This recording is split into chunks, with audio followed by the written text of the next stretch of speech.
This week on Vaticano, we look back at the extraordinary extended display of St. Francis's relics in Assisi, discover the lasting impact of his Canticle of the Creatures, and visit a small church in Rome where the spirit and mission of St. Francis continue to live on through his friars. For this and more, Vaticano starts now.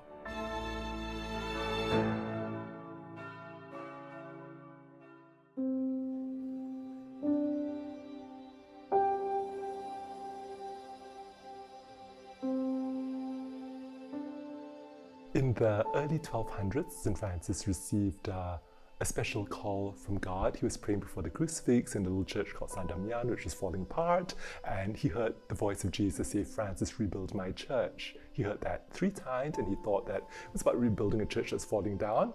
So he rebuilt the first church that's falling down, San Damiano, a second one called St. Peter, and a third one, which was his favorite, St. Mary of the Angels. The little chapel of St. Mary of the Angels, also known as the Portiuncula, is a most sacred place to the Franciscans. It was here that one night in 1216, when Francis was praying alone in this tiny chapel, that Christ and Our Lady, surrounded by angels, appeared to him. Jesus asked him what he desired for the salvation of souls, and St. Francis prayed that whoever came to visit the chapel would be granted complete forgiveness of their sins. St. Francis then went to Pope Honorius III, who approved this indulgence. This became known as the Pardon of Assisi. For St. Francis of Assisi, the Portiuncula, the little portion, the Church of St. Mary of the Angels, was a place of mercy for him, and he wanted all to be able to experience that mercy. But St. Francis's life had not always been one of prayer and poverty.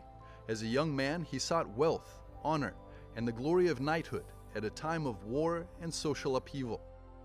St. Francis was a man of his time. He lived 800 years ago in medieval feudal Europe. And yet so much of what's going on there was not so different from what happened in our times. There were strong political and religious forces that were fighting with each other, causing all sorts of pain and damage and turmoil and confusion. One of the decisive moments of Francis's conversion came when he encountered a leper on the road.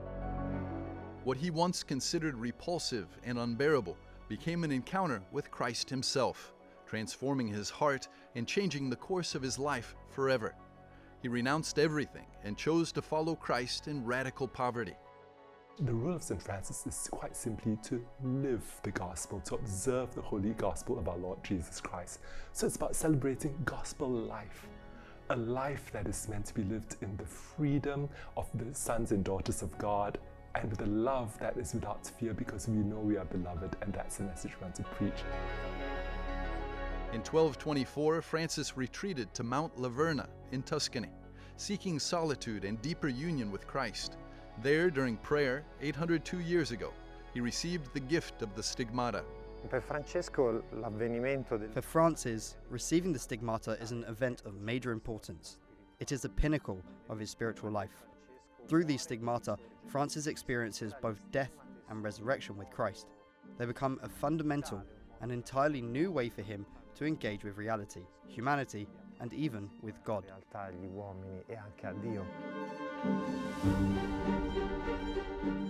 Stigmata are mystical phenomena where holy men and women receive some or all of the wounds of Christ crucified.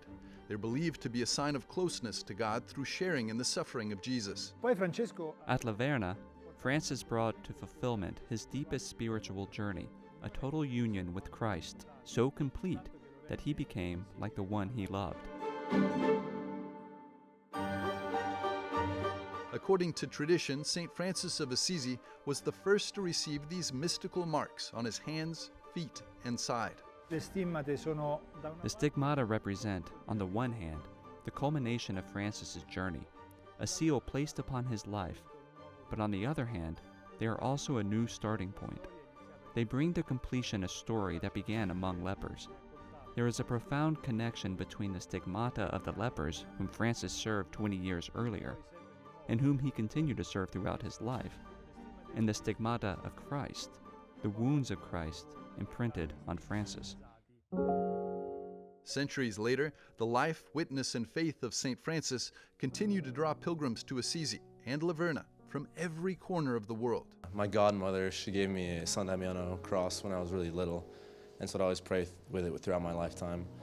And that's how I became my devotion to St. Francis. Stigmata is intimately connected to the crucifixion, and my last name also means of the cross, Salibi in Arabic. So it's really special to our marriage, just with Marilyn taking that name on.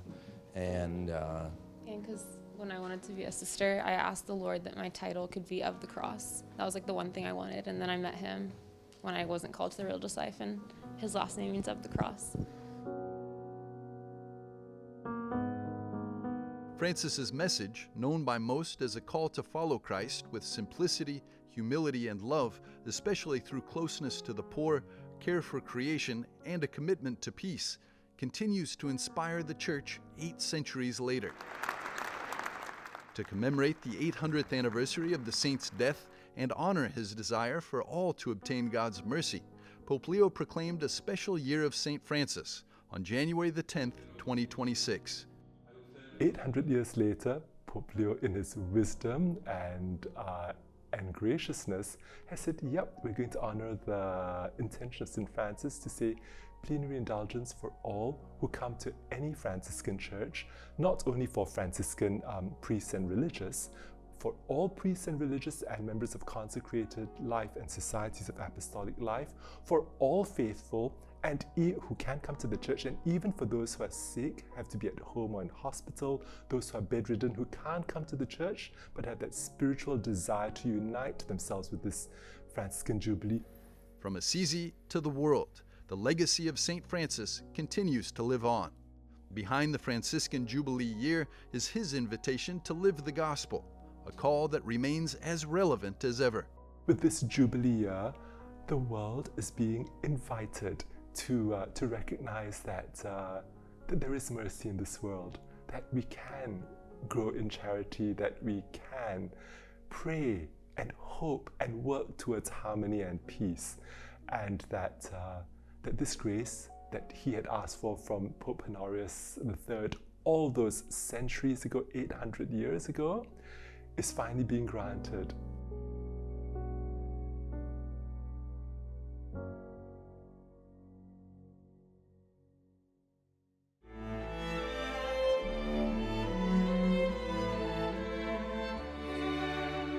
We'll be back to revisit the extraordinary extended public display of St. Francis's relics in Assisi.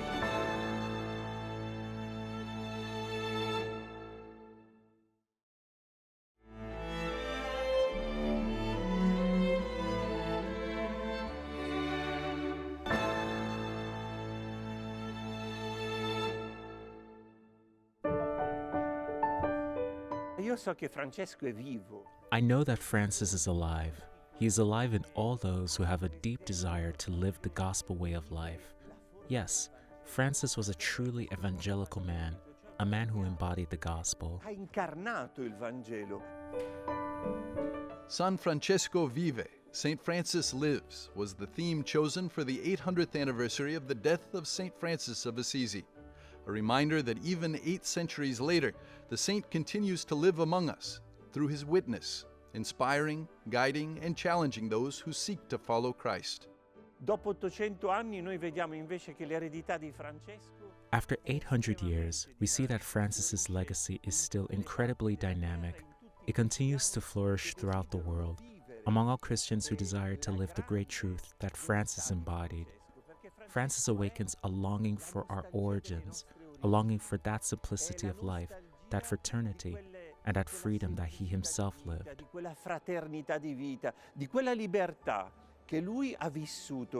Among the notable events that took place in Assisi during the Franciscan Jubilee year was the first extended public display of St. Francis's mortal remains for an entire month. From the moment of his death to their rediscovery and public veneration, St. Francis's bones have journeyed through the centuries.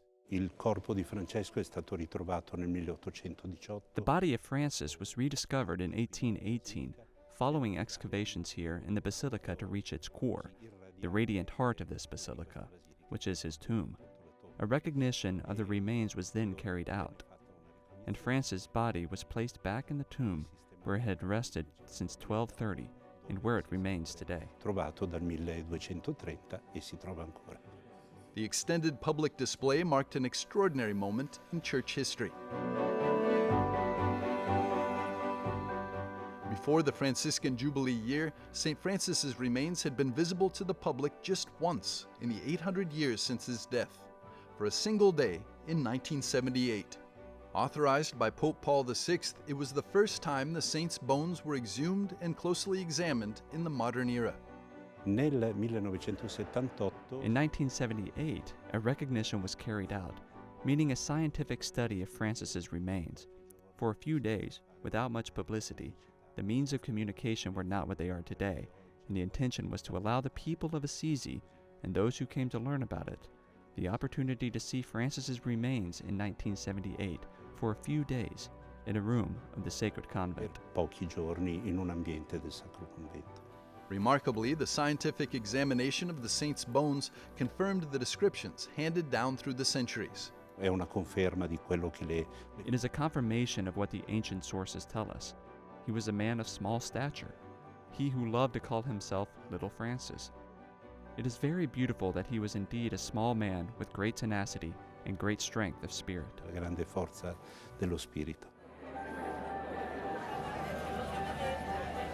Between February the 22nd and March the 22nd, 2026, more than 370,000 pilgrims from around the world came to Assisi to venerate the relics of St. Francis. This overwhelming number of pilgrims, the Basilica said, is a testament to the universality of the message of the Saint of Assisi and the timeless appeal of this figure. The motto we chose for this centenary here at the Basilica is St. Francis lives, because he truly lives among us. For 800 years, he has continued to live in our midst, challenging us, inspiring us, guiding us, comforting us, and even blessing us. For 800 years, Francis has remained a gift. So many people continue to draw inspiration from him. They come here to seek his intercession, to ask for a grace, and to allow themselves to be challenged by his life, a life that was, and still is, profoundly countercultural. Without doubt, the opportunity for the faithful to publicly venerate the saint's relics has held particular significance for Pope Leo. In the decree announcing the Jubilee year, the Holy Father prayed that every Christian, following the example of the Saint of Assisi, may himself become a model of holiness of life and a constant witness of peace in a world marked by division and uncertainty. Francesco continua a irradiare pace. Francis continues to radiate peace. I am convinced that his tomb and his presence continue to radiate peace throughout the world. It is up to us to accept the challenge, to welcome that inner peace that Francis offers us, the peace of Christ. I believe that a public exposition, just like any other spiritual experience that brings us closer to the Lord Jesus, helps the seed of peace grow within us, the feelings of peace and the ability to bring peace. I sentimenti della pace e la capacità di portare pace.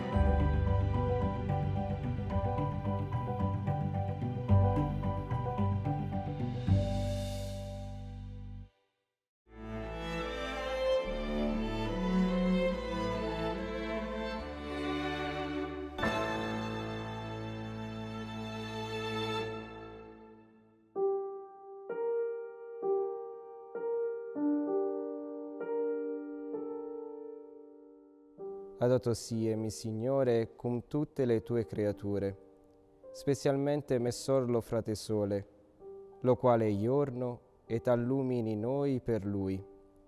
Et elle è bello e radiante, con grande splendore, de te solo altissimo porta significazione. Laudato sia, mi Signore, per sora luna e le stelle, in cielo l'hai formate clarite, e preziose e belle. Written in an Umbrian dialect of Italian, the Canticle of the Creatures is believed to be the first work of literature written in the Italian language with a known author, St. Francis of Assisi.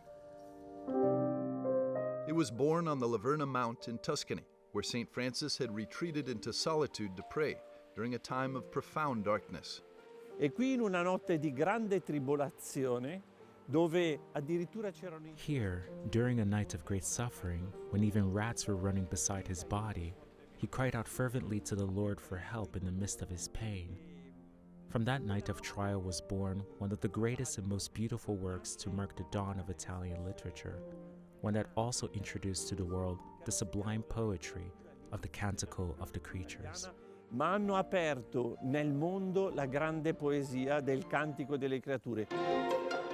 St. Francis is said to have composed the Canticle sometime between 1224 and 1226, while experiencing severe illness, blindness, and spiritual turmoil. At that time, he was staying at San Damiano, a small cottage that had been built for him by St. Clare and other women of her order.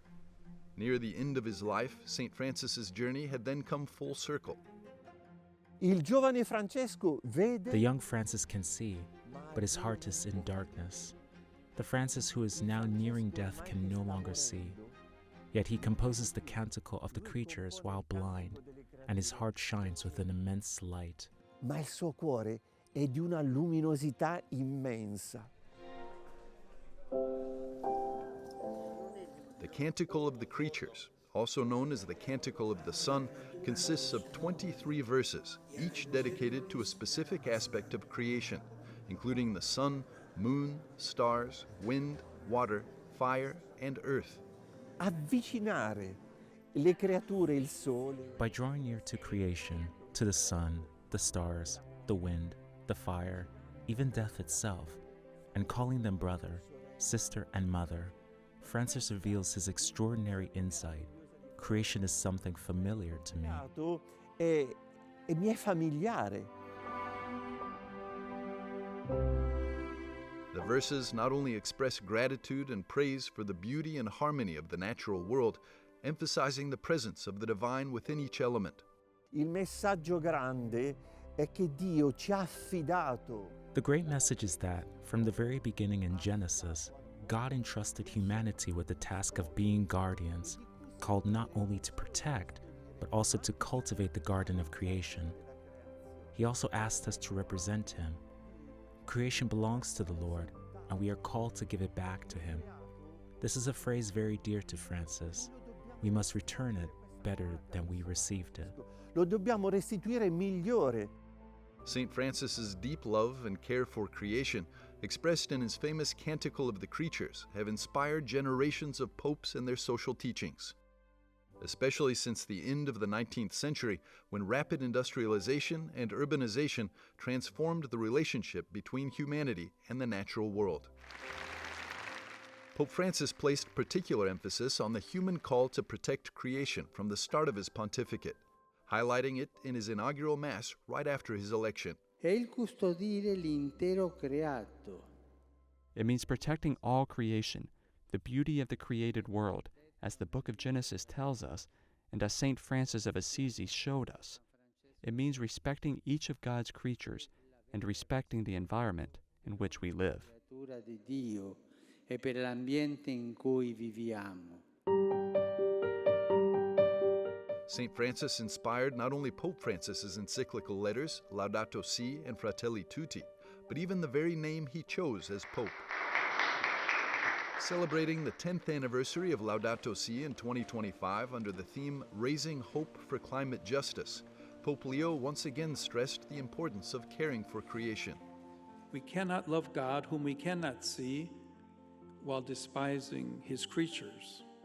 Nor can we call ourselves disciples of Jesus Christ without participating in His outlook on creation and His care for all that is fragile and wounded. Continuing this legacy, Pope Leo has dedicated prayer intentions to themes such as our relationship with all of creation and the care of water, reminding the faithful of their responsibility to protect our common home. Like St. Francis of Assisi, today we too want to say, "Praise be you, my Lord."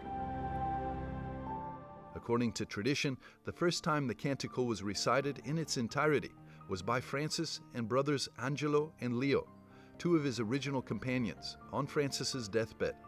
The final verse, praising Sister Death, is said to have been added only a few minutes before. Laudato si, mi Signore, per sora nostra morte corporale, dalla quale nullo uomo vivente può scampare. Guai a quelli che morranno nelle peccata mortali. Beati quelli che troverà nelle tue santissime volontati. Che la morte secunda non farà male.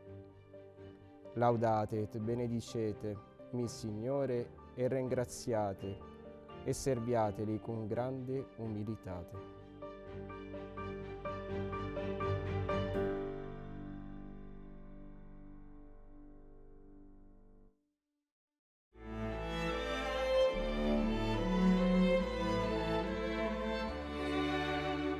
After the break, we visit a small church in Rome where St. Francis's spirit lives on.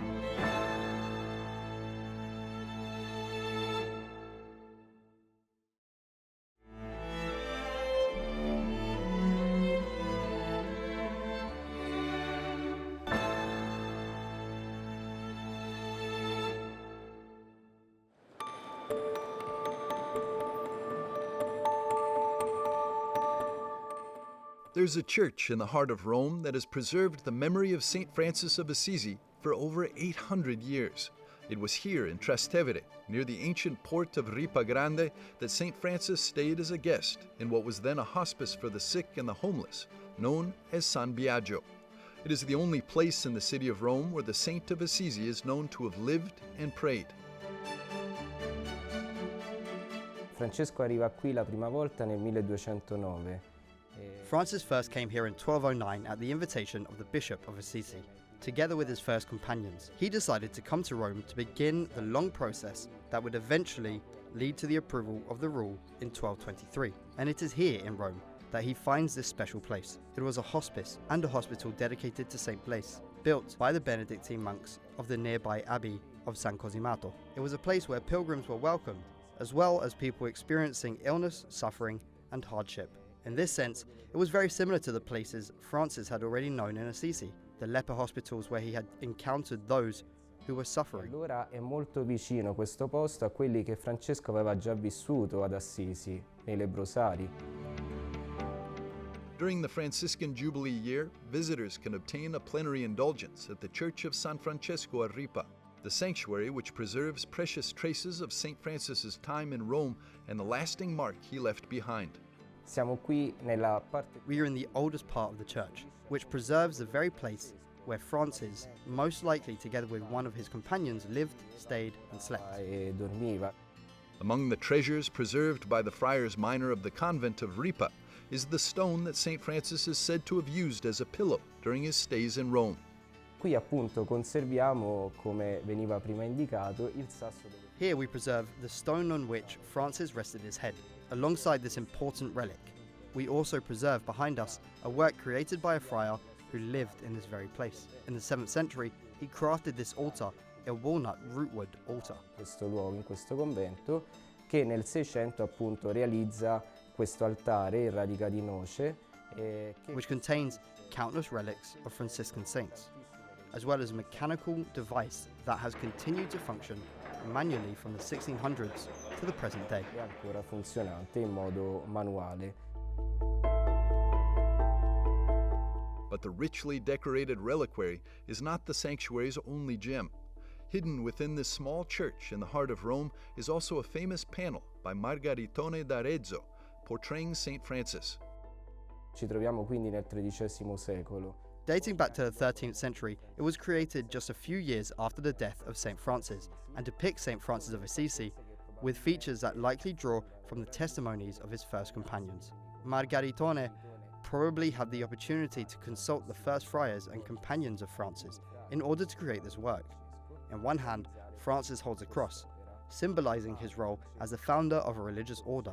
In the other, he holds a reference to a passage from the Gospel. Whoever wishes to follow me must deny himself, take up his cross, and follow me.